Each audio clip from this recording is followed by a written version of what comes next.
Stone is thrown in a vertically upward direction with a velocity of 5 meters per second. If the acceleration of the stone during its motion is 10 meters per second square in the downward direction, what will be the height attained by the stone and how much time will it take to reach there?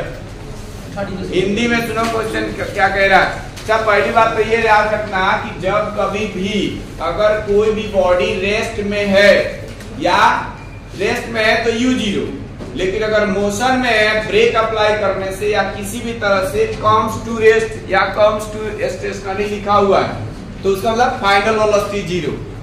Rest या stationery का मतलब ये है कि अगर body motion नहीं कर रही है तो अगर मोशन नहीं कर रही है शुरू में ही स्टार्टिंग में ही तो u जीरो, लेकिन अगर बॉडी मूव कर रही है, ट्रेन है, बस है, मूव कर रही है और ब्रेक अप्लाई करने से या किसी भी सडेनली किस तरह से वो स्टॉप कर जाती है, स्टॉप लिख दिया या स्टेशनरी लिखा या कम्स टू रेस्ट लिखा तो वहां पर v जीरो होगा, फाइनल वेलोसिटी जीरो होगा।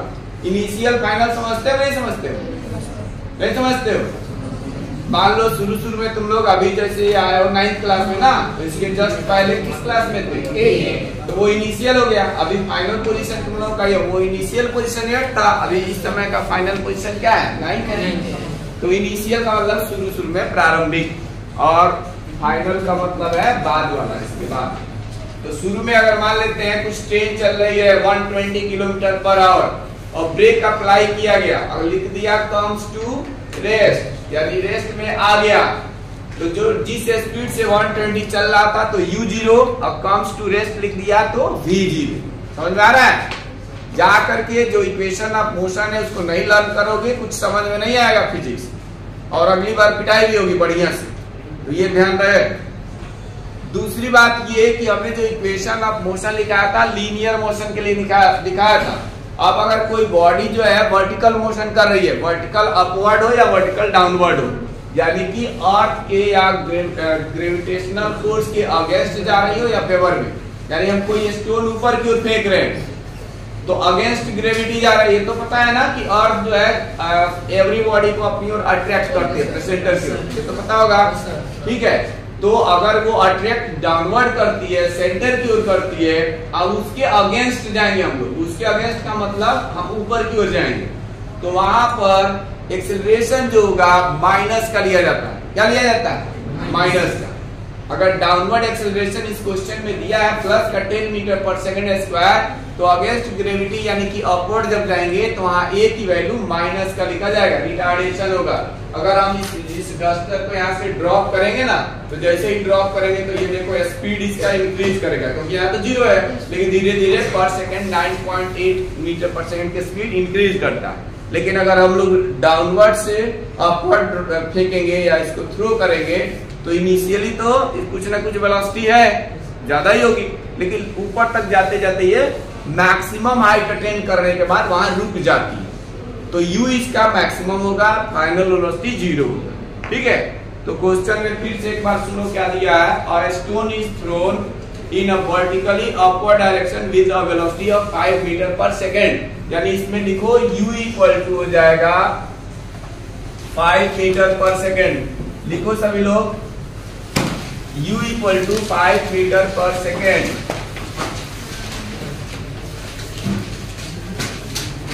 Five metre per second. If the acceleration of the stone during its motion is 10 meter per second square in downward direction, यानी डाउनवर्ड डायरेक्शन में acceleration जो है प्लस का 10 मीटर पर सेकेंड स्क्वायर लिया जाएगा, लेकिन upward वो फेंका गया है ना स्टोन, तो वहां एक्सेलरेशन हो जाएगा माइनस का 10 मीटर पर सेकेंड स्क्वायर। इसके अलावा और बात ध्यान देनी है कि जो हम इक्वेशन ऑफ मोशन पढ़े हैं तो उसमें वर्टिकल मोशन के लिए जहां पर a होगा लिखवा चुके हैं, तो ठीक है, जहां पर a है वहां पे g हो जाएगा और जहां s है वहां पर h हो जाएगा, बाकी सब वही हो। जब लिखवा चुके तो कोई दिक्कत नहीं। तो ये a इक्वल टू इतना लिख लेंगे, या इसी को हम लोग g भी कहते हैं, स्मॉल g, यही पे लिख दिया जाएगा। ठीक है, इसी में इक्वल करके लिख सकते हैं। टाइम गिवन है, टाइम दिया है, what will be the height attained by the stone and how much time will it take to reach there, यानी टाइम हमें निकालना हुआ, टाइम क्या करना, निकालना है। और दूसरा पूछा है कि मैक्सिमम हाइट कितना अटेंड करेगी, तो हाइट के बदले वही s, या यहाँ पर हम लोग लिखेंगे h। तो ये अच्छा, जब मैक्सिमम हाइट पे कोई बॉडी जाएगी, जैसे हम चौक के ऊपर की ओर फेंके, तो ये मैक्सिमम हाइट अटेंड करने के बाद जहां तक मैक्सिमम हाइट तक जाएगी ना, वहां पे उसकी फाइनल वेलोसिटी 0 हो जाएगी। कितनी हो जाएगी? 0। तो यहाँ पर फाइनल वेलोसिटी लिख लो, final velocity equal to 0। Final velocity v equal to 0। ये कहां पर होगा?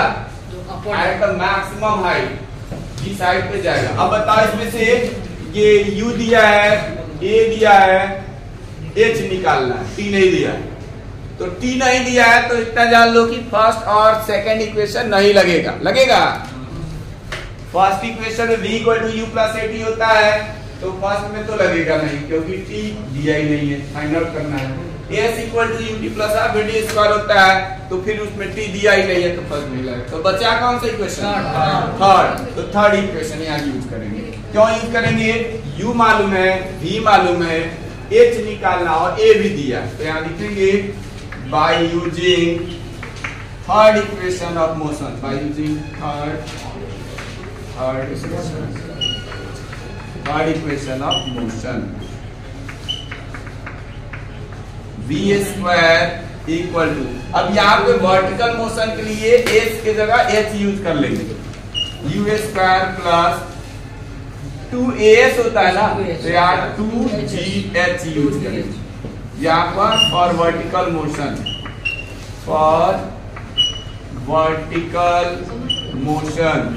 वर्टिकल मोशन के लिए हमें बताया था a g में कन्वर्ट होता है और s जो है h में कन्वर्ट होता है। u हो गया 0, v 0 हो गया, u दिया है 5 और प्लस 2, g के बाद आपके माइनस का 10 और h फाइंड आउट करना है। ठीक है, ये 0 ही रहेगा, 0 का स्क्वायर कितना? 0। 5 का स्क्वायर 25 और ये हो जाएगा माइनस का 20h हो जाएगा ना। 2 इंटू माइनस 10 कितना होता है? -20। अब ये -20h को लेफ्ट हैंड साइड में लाते हैं या इधर ही लिख देते हैं, ये 20h हो जाएगा, इसको इधर लेफ्ट साइड में लाया जाएगा तो, और ये होगा 25। तो इसे h की वैल्यू आ गई 25 डिवाइडेड बाई क्या? 20। इसको कैंसिल कर लो 5 से 4 और ये आएगा 5 में फोर्स करेंगे 1.25 मीटर। ठीक है, तो ये मैक्सिमम हाइट जो आ गया कितना आ गया? ए पार्ट था ना sir, maximum height attained, maximum height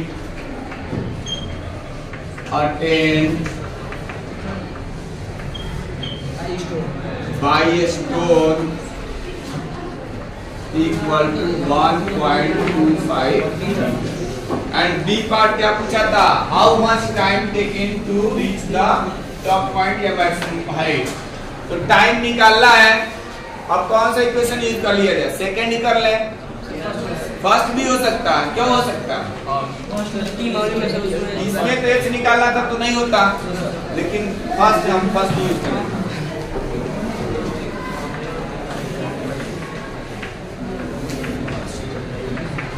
equation of motion, ये शॉर्ट में लिखते हैं। v equal to u plus at होता है, तो u प्लस gt हो जाएगा, होगा। v की वैल्यू 0, u है 5 प्लस g के जगह -10 और इंटू कितना? t, लिखा जाएगा ना। ये आएगा माइनस का 10t, इसको लेफ्ट में लाएंगे तो प्लस का 10t हो जाएगा और ये 5, तो इसे t की वैल्यू जब निकालेंगे तो t इक्वल टू 5/10 यानी 0.5 सेकेंड, t इक्वल टू आ जाएगा 5/10 यानी 0.5 seconds, 0.5 seconds.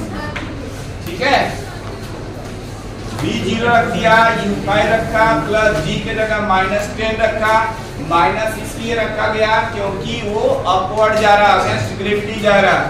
t find out करना था, ये -t/10 प्लस माइनस का 10t आएगा, उसको लेफ्ट में लाया, प्लस हो गया, 5 बचेगा। t = 5/10, 10 से डिवाइड करें 0.5 सेकेंड्स। ठीक है, होमवर्क जो है सभी लोग होमवर्क नोट करेंगे।